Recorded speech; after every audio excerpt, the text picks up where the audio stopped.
Hi, this is Noma Dimitri from the Alpine Garden. One of the biggest secrets of having a nice garden is having lots and lots of diversity.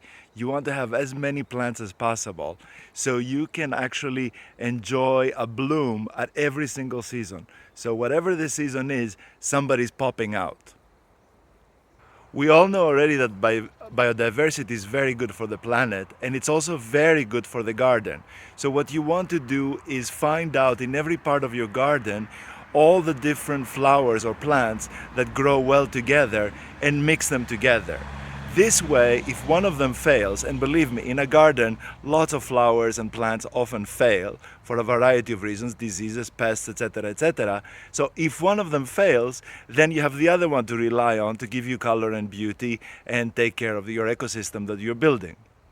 Because a garden is an ecosystem. It is an ecosystem that you make yourself in your backyard.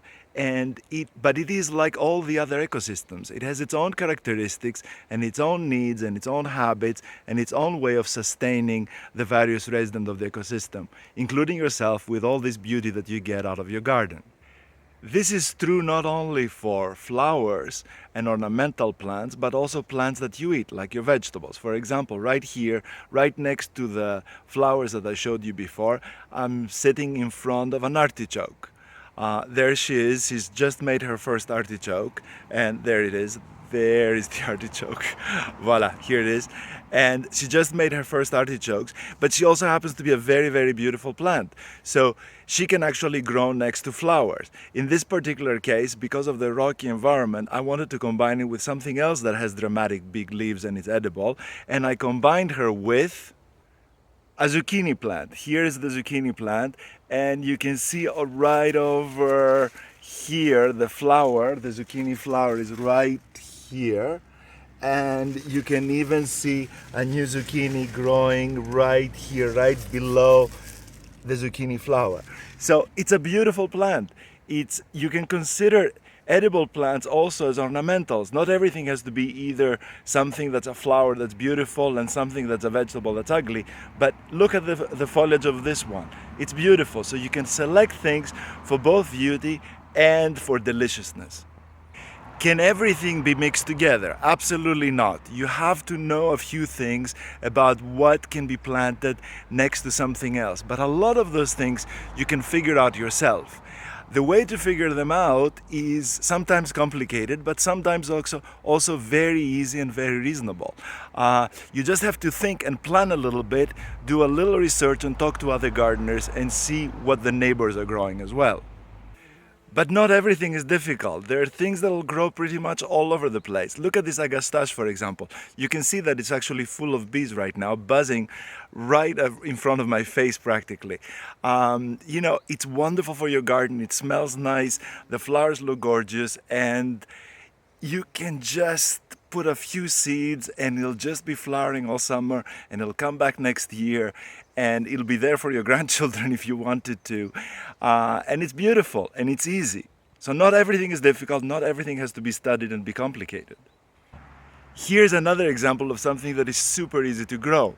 The butterfly bush. It's called that because it attracts lots and lots of butterflies. Here are the flowers, they're spectacular and they smell great. This is why they pull in all the butterflies, because they smell absolutely divine. So the flowers are just these huge things that are actually composed of multiple tiny flowerets. I'll show you one in detail. Here we go. It's actually a huge bouquet of flowers all together in this kind of sausage shape. It's the most easy thing to grow. You just buy it, you put it there, it's this size when you buy it, and then look at the size that it has right now. So absolutely gorgeous. And you don't even need to go to a specialized garden shop to plant plants in your garden. You have a lot of seeds in your garden that you don't think of. For example, this beautiful little plant that's full of these white flowers everywhere that looks like lace, it's actually coriander. So you just go get some coriander seeds from your kitchen, put them in the earth, and there you have this little flower to fill in a lonely corner in your garden. Another important consideration in your garden is color. You don't really want all green plants. It's actually really boring and really deadly. So you want, if everything looks green, it's boring. You don't see any individual plants at all. so you don't distinguish any difference. So you should buy some plants that have leaves like this Physiocarpus that are yellow or lime green. It makes a huge difference when you see it next to traditional green plants. You see, this pops out immediately. So this is one example with a yellow color. Another very dramatic alternative that you can use to green or gray leaves, yellow like this one, or gray leaves like this one of the butterfly flower, is black. Black, actually, here we go. Look how dramatic it looks and how great it looks when you put it next to the other plants. So black actually does not exist in nature, but we call black plants that are very, very dark purple. Think a little bit the color of an eggplant, okay? It's almost black when it's really dark, but it's actually really dark purple.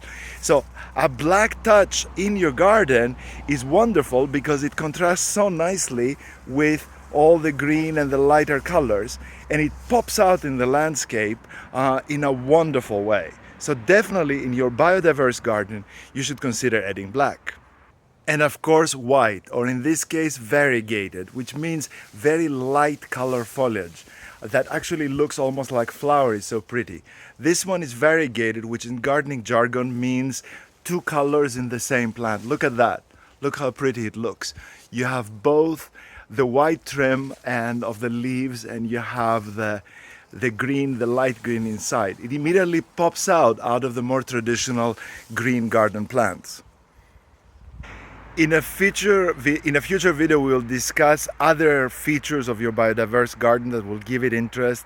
For example, diversity of texture, large leaves, small leaves, thorny leaves like these ones, broad leaves, all the kind of different leaves that you have, leaves that repeating the same way, leaves that start small and get big.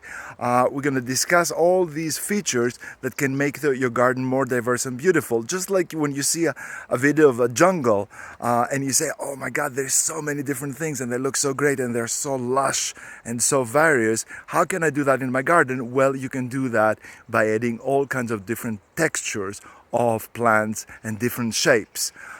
Finally, in a future video, we will also discuss having a pond. A pond is a lovely thing. You can see mine here, and you can see the water lilies growing, and over here the lotus, and over here the water lilies. And it's a cloudy day today, and you can see how the sky reflects on that. And there is also fish here, which we'll also discuss in another video, what kind of fish to put in and what not to, and all that. So all this to say that having a biodiverse garden is good for you, it's good for your garden, and it's good for the planet. This is Noman Dimitri from the Alpine Garden. If you can, subscribe to my channel if you're interested in this sort of videos, recommend it to your friends, and watch the rest of my videos. Thank you so much.